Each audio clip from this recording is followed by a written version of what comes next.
Welcome to Ask the Edmonds Cop. I'm Teresa Whipple, and good morning, Shane Hawley.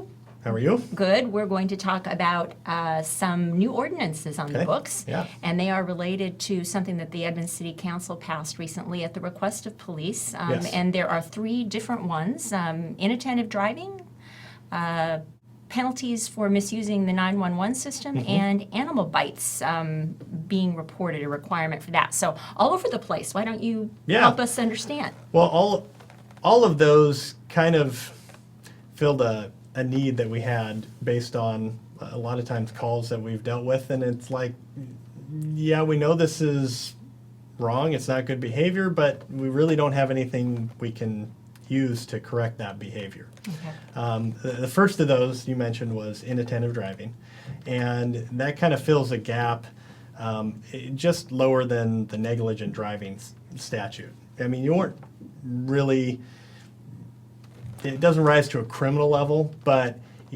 whatever you're doing is not safe. You weren't paying attention to the roadway out there, you're distracted in the vehicle, and ultimately end up causing a collision. Okay. And that's a traffic infraction, inattentive driving. And it also incurs the increased monetary penalty if you cause a collision. So a lot of people don't know, if you, let's say you run a stop sign, and that's normally $124, I think is what the ticket penalty is.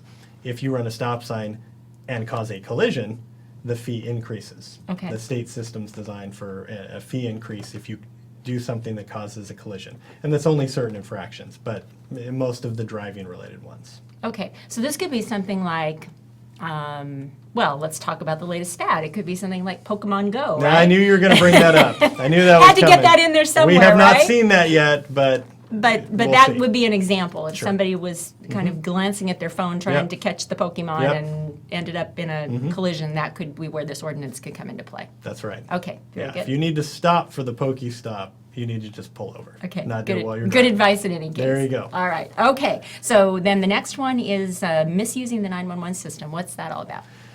So over the years, we've had several times where people have repeatedly called in to 911, tied up 911 lines, caused us to be dispatched out, or fire, any sort of emergency services, essentially for no reason whatsoever. Sometimes it's to essentially terrorize dispatchers. You'd be shocked at some of the calls that we get. Yeah. And I'm talking multiple times within a single day period of time. They may call 30, 40 times. Yeah. And there really wasn't anything to put a stop to that. There was an ordinance about that, but we had to send out letters, and it involved a whole long process, but it didn't fix the problem of your emergency services being tied up. Yeah. Didn't correct the problem immediately. Okay. So misuse of the 911 system is a misdemeanor. So it's an arrestable offense. And essentially, if you're calling 911 for no reason whatsoever except to tie up emergency services, if you call 911 and because you think there's an emergency going on, you need us to come out, even if there's no emergency, like we come out, we investigate, okay, there wasn't anything here, you're not going to go to jail. Okay, good to know. That's not what it's designed Okay. for. And the language in there says if you called 911 for emergency services on a good faith basis, you felt like something was going on, that's fine. That's not a violation of the statute. And the same with inadvertent 911 calls. We get those quite a bit. Yeah. You're Yeah. trying to, businesses or whatever, you hit 9 Right. and then 1 for the area code Right. to try and get out, and you hit the 1 twice or it goes through twice. We get a lot of 911 hang-up calls or pocket dials from cell phones, Yeah, cell or phones, that yeah, I sort of was thing. gonna say, And that's not what that's designed Okay. for. It's for people that are targeting 911 and emergency services to tie up those lines purposefully without justification. Okay, very good. And now moving on to animal bites. What's up with that? Also another one that we, if you remember, we had incident down at the beach. Yeah, that was last summer, right? That I was think? last summer. Yeah. I think you ran that one Yeah. for us, looking for guy. He was throwing a stick in the still photo we had, Right. And his dog had bit a child, Right. and then he just left without reporting it. And a lot of stuff. There was people thought it maybe met the definition of a felony version kind of a statute, but we didn't have anything locally that we could really do with that. There was no teeth in it, so to speak. Probably a bad pun. Oh, man, yeah. But It's okay. But there wasn't really anything. So this cleans up some of that language. Also a misdemeanor, so it's now a crime Okay.